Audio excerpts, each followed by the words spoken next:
Hola de nuevo, futuras y futuros patrones. Ahora que ya tenemos la primera unidad teórica interiorizada, es el momento de iniciar la segunda, elementos de amarre y fondeo. Esta unidad es importantísima, ya que si nunca disponemos de una embarcación de alquiler, o sobre todo propia, lo último que queremos es que se nos vaya y perderla, ¿no? Empecemos. Como vemos por el índice, esta unidad es relativamente corta, ya que solo consta de 3 puntos, los elementos de amarre, nudos y fondeo. Así pues, sin demorarnos, vamos a conocer los diferentes elementos del amarre.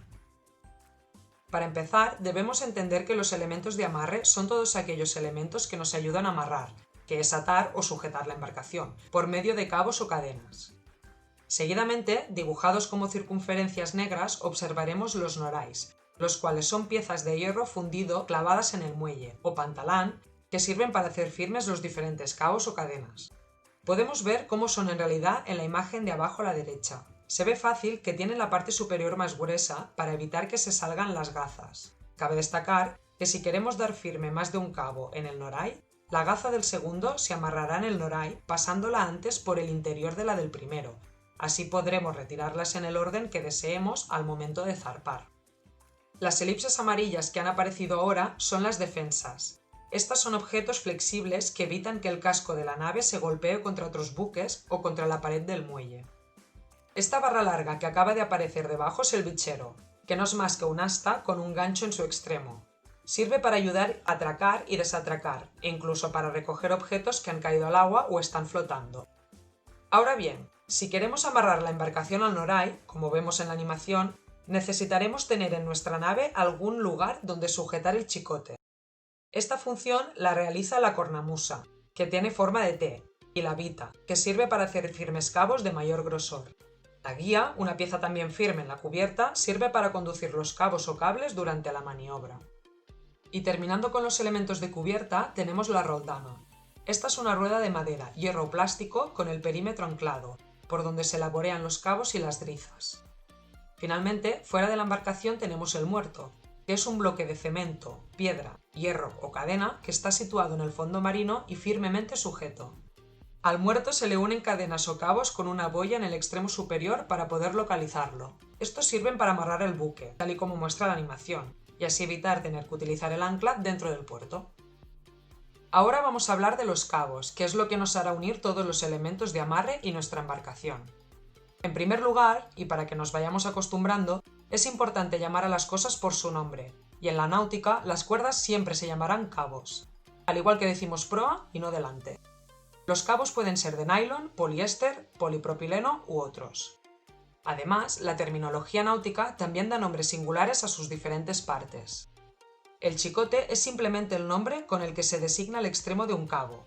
El seno es cualquier arco que pueda formar el cabo entre sus chicotes, ya sea trabajando o en reposo. Seguidamente llamaremos firme a su parte más larga y principal, y por último, la gaza es un lazo que se hace amarrando el chicote al firme. Este sirve para poder encapillar el cabo al noray del puerto o en la cornamusa de la embarcación. Pasemos ahora al segundo punto, los nudos. Cabe decir que lo mejor para entender los nudos es hacerlos. Por ello, en el espacio virtual encontraréis pequeños vídeos que explican cómo hacerlos. Los nudos no son más que lazos que al ser estirados desde los chicotes cumplen una función dependiendo de sus características. Estas funciones pueden ser apretarse más o cerrarse más sobre ellos mismos. Así pues, pasemos a conocer los diferentes tipos. El as de guía es el nudo por excelencia de la náutica y el más famoso de todos. Es un lazo que a más se estira, más se aprieta y se cierra sobre sí mismo. El nudo llano o nudo universal permite unir dos cabos del mismo tipo y trabajar en tensión.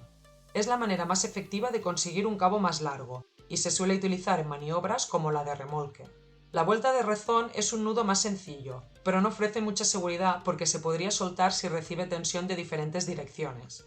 Pasa que al ser muy sencillo y fácil de hacer, nos facilita poder amarrar cosas que están a poca tensión de una manera ágil. Por último, el ballestrinque sirve para hacer firme un cabo de manera rápida y segura. Se utiliza, por ejemplo, para amarrar las defensas. Y para terminar la unidad hablaremos del fondeo. Si lo recordamos, en la unidad anterior se ha trabajado su nomenclatura. Aquí, en cambio, hablaremos sobre su maniobra. Como sabéis, el acto de fondear es tirar el ancla hasta el fondo marino para hacer firme la embarcación. Como vemos, la longitud de la cadena o cabo del ancla varía según si hace mal tiempo, que será de 5 o 6 veces la profundidad del fondo, o si el tiempo es bueno, que será de 3 o 4 veces. En caso de dudar sobre si hace buen o mal tiempo, lo más importante es utilizar el sentido común y aplicar la norma de la circunstancia más desfavorable. Después de fondear, el ancla se señalizará con el orinque, que es un cabo amarrado a una boya, el cual aparece en amarillo en la imagen.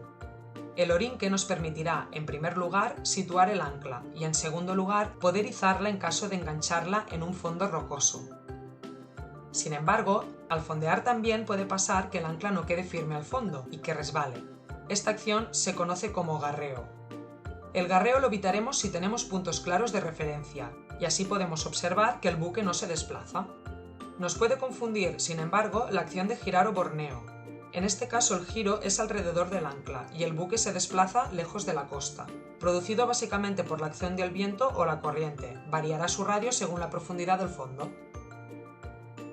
Finalmente, a la acción de recoger el ancla, que estamos viendo en la animación, se le llama levar.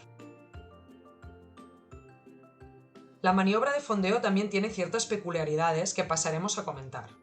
Lo primero es que es importantísimo saber elegir un fondo, en caso de tener la opción, primando siempre un fondo de arena antes de uno de roca, ya que las anclas trabajan mejor y al mismo tiempo es más fácil quitarlas sin el peligro de enrocamiento.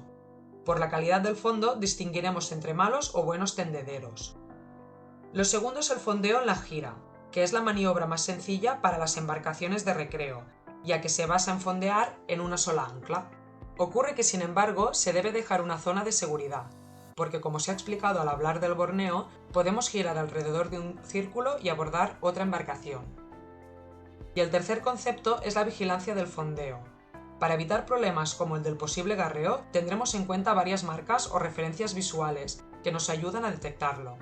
Además, si tenemos equipos electrónicos, tendremos la posibilidad de disponer de alarmas que nos avisarán en caso de sonda, garreo, borneo u otros. Para acabar con la unidad, nos queda hablar de la maniobra de elevar el ancla. Entendemos que tenemos nuestra embarcación fondeada como muestra el momento 1 de la secuencia. Lo primero que tenemos que hacer es pasar al momento 2, que consiste en colocarnos a la pendura siempre con la mínima arrancada.